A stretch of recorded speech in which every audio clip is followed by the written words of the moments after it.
Chapter 13. Owen walked into the house, seeing the huge assortment of people. The music was overwhelmingly loud. He couldn't believe this place wasn't crawling with cops yet. He searched the living room. With all the people there, it would be hard to find Alyssa and Daniel. A big crowd had formed at one side of the living room, though, so Owen made his way toward it to see what was going on. Michael felt it instantly, a tingly sensation he could not ignore. He looked feverishly around the living room from where he stood in the kitchen. There was no telling the source of his sudden alertness. There were too many people around. There was a big crowd in front of the fireplace. Michael felt some force drawing his attention in that direction, so he headed toward the crowd. He had felt something similar when he tried contacting the other half of his consciousness. The beer had relaxed his mind enough to attempt it. He had been unsuccessful in convincing the boy to help him, but at least he had made contact. That was a start, even though it had ended in failure. But now the boy was here in the real world. Michael could feel him in this very room. Now all he had to do was seize him and take him to Jason. Michael's big brother would know what to do. Alyssa saw from the back porch that people were crowding around something in front of the fireplace. "Looks like trouble," she told David. "Damn it all to hell," David shouted. He and Alyssa headed inside. As they pushed their way through the people, Alyssa's heart started to race suddenly. She had completely forgotten about Daniel. She'd left him alone with a seemingly endless amount of alcohol. She knew even before she reached the center of the crowd something had happened to him. And sure enough, there was Daniel, passed out on the floor with everyone staring down at him.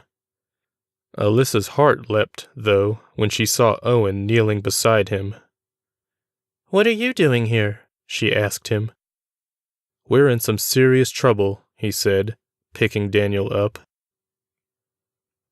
With Daniel in his arms, Owen turned toward the front door, assuming Alyssa was going to follow. As soon as he took a step, though, he felt a strange sensation. He felt as if someone were watching him. No, not just watching, but drawing him in somehow. He looked around suddenly, but saw just about everyone staring at him. There were two stupid-looking blondes laughing at him, hiding their faces behind their hands. There were a couple of jocks puckering their lips at Owen, as if to imply he and Daniel were lovers, no doubt. Then there was a skinny, pale, red-haired guy, but he was not making any funny faces.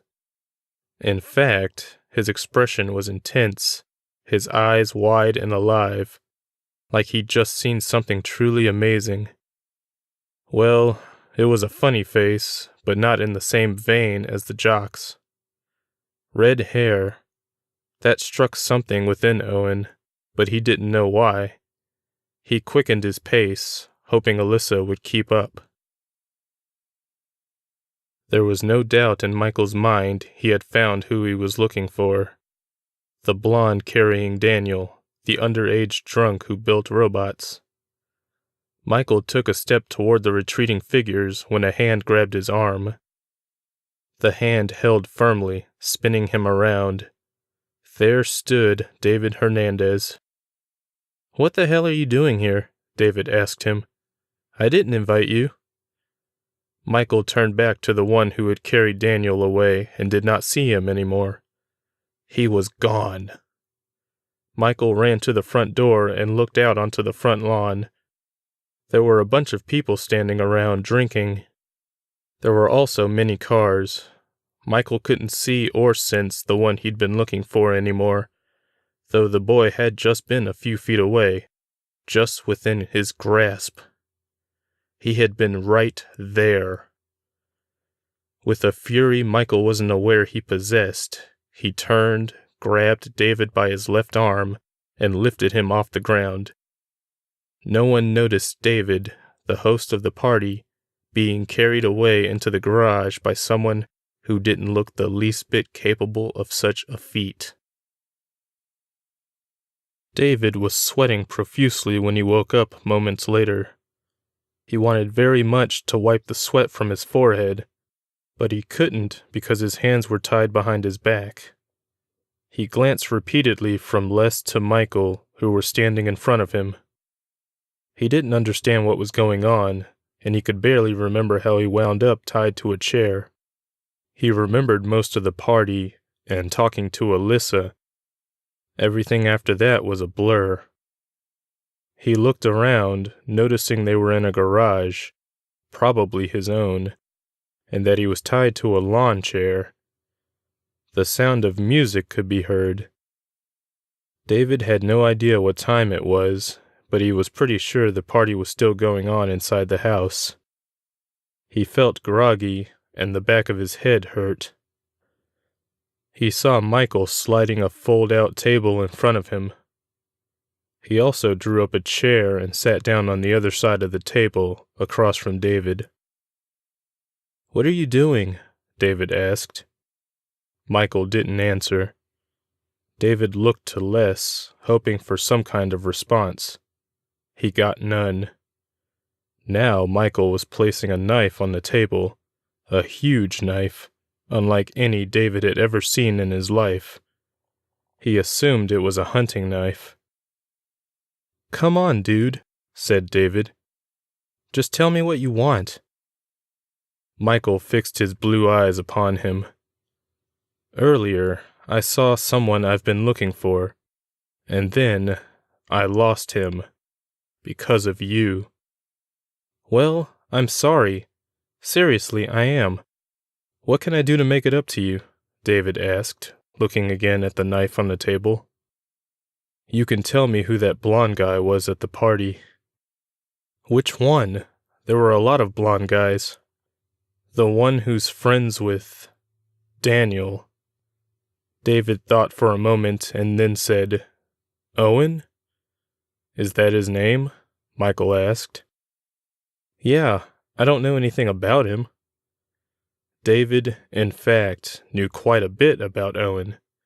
He knew he was different from everyone else. Alyssa had told David a few stories. However, he felt sharing those with Michael might not be a good idea. "He's just an ordinary guy for all I know," David added. The next thing happened in the blink of an eye.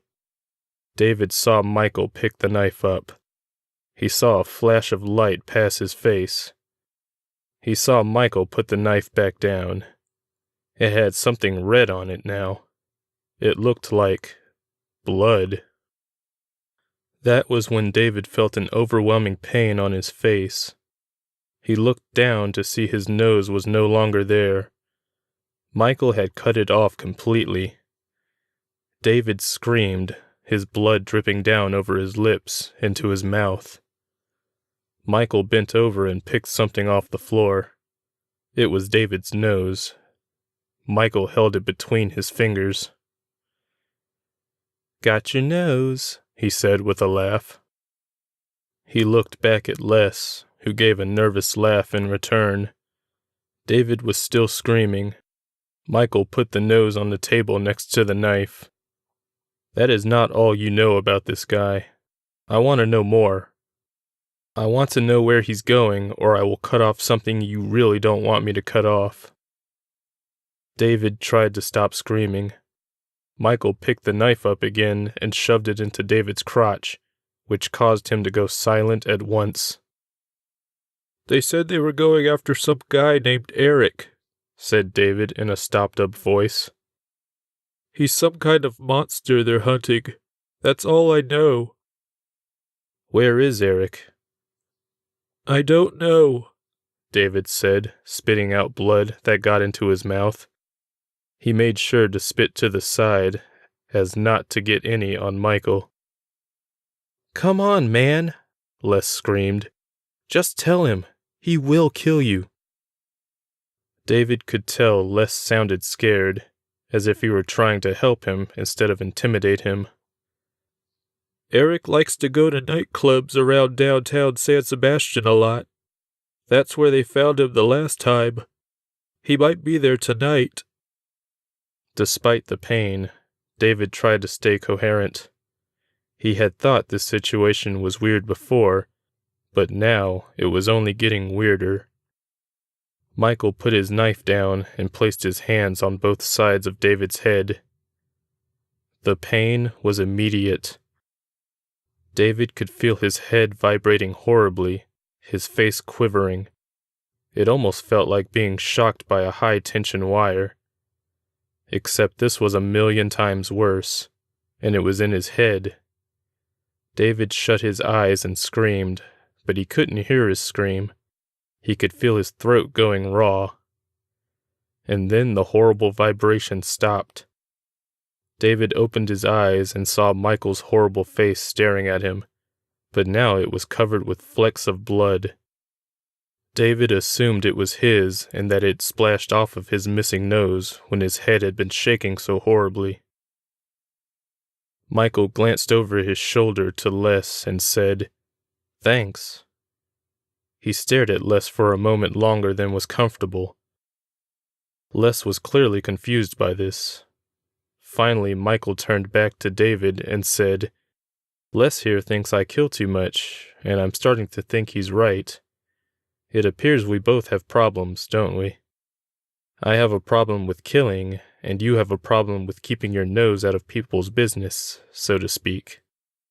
He nodded to David's nose on the table. "Therefore, I have an experiment I want to conduct. I want you to close your eyes and keep them closed. If you open them, I will kill you." "How long do I keep them closed?" "For as long as you can." David looked from Michael to the knife and back. Tears were streaming down his face now. He shook his head slowly, begging Michael to stop. "Close your eyes," Michael said in a soothing voice. David did so. Everything went dark.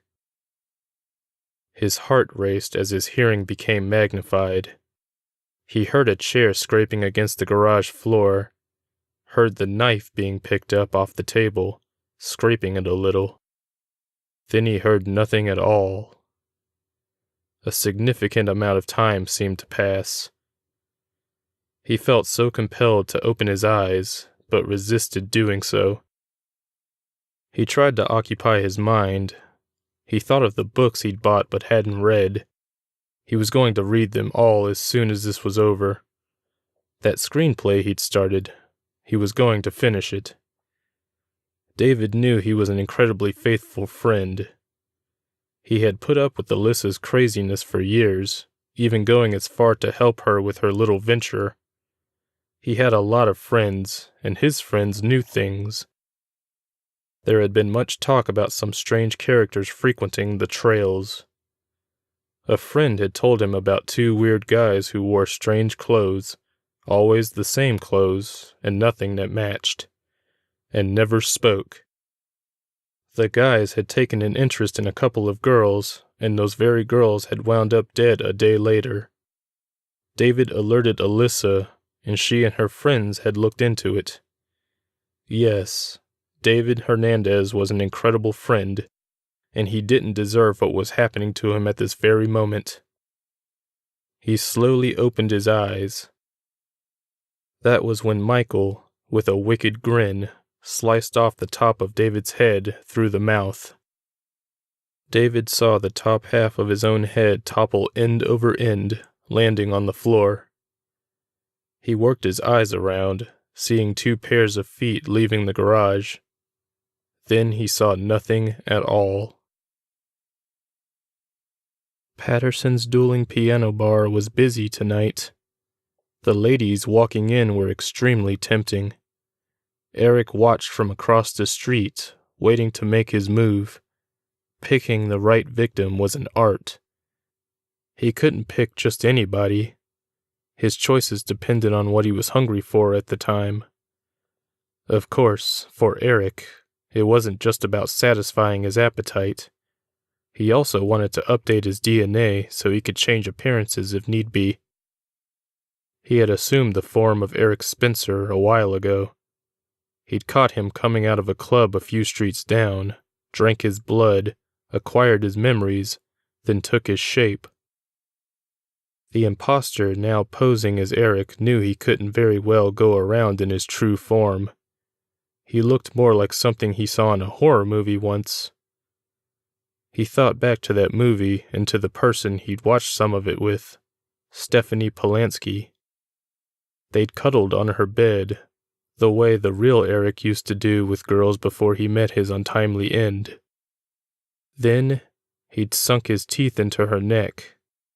He'd gotten quite a lot of her blood, too, before she escaped, running out into the hall where those two guys were waiting to ambush him. Eric knew very little about his physiology, but, like a baby learning how to walk and talk, he had learned how to control his actions.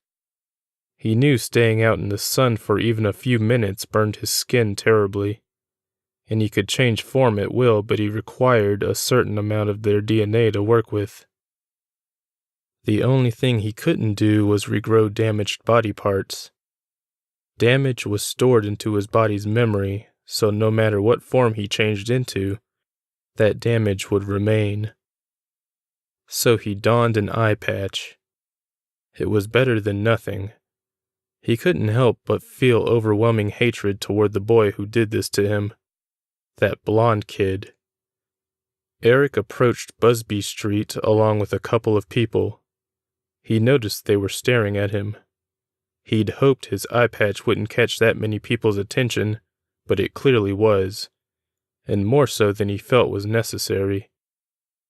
The people were murmuring among themselves now. When I find that blonde kid, I'm going to tear him apart. He made it across the street now and approached the entrance to the bar. There were many girls standing about.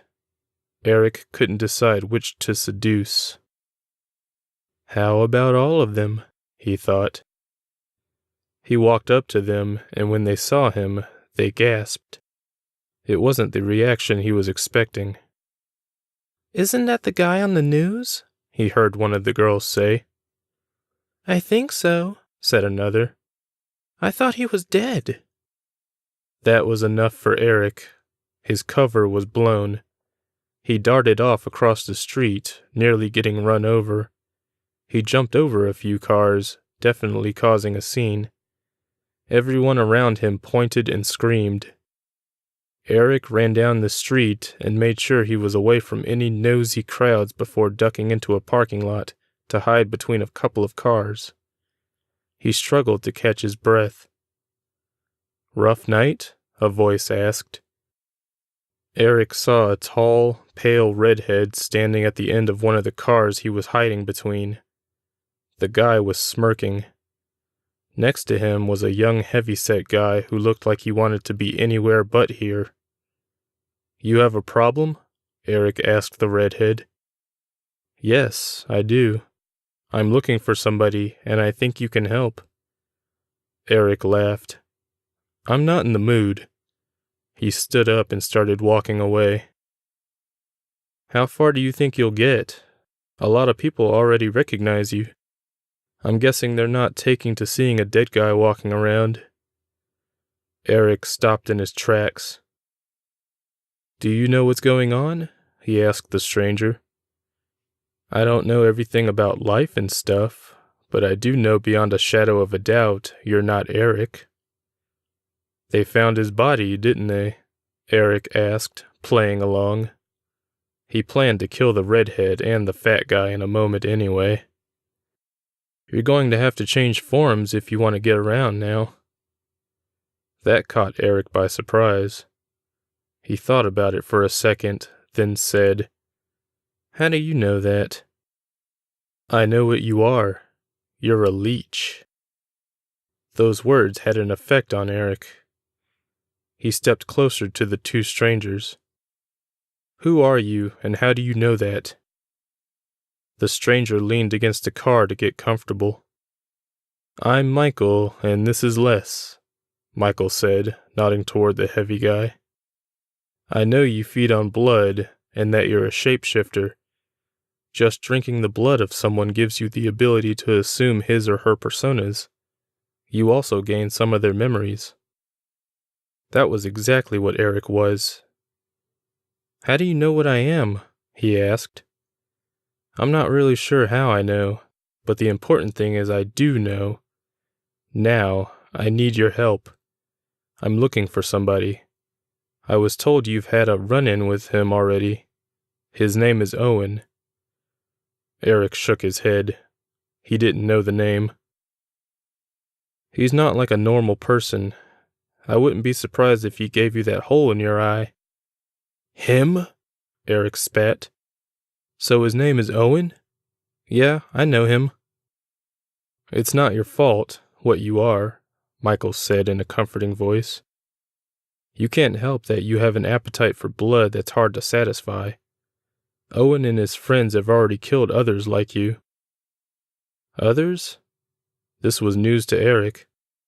He killed the others? Yes. Took them down without even caring to find out what they were.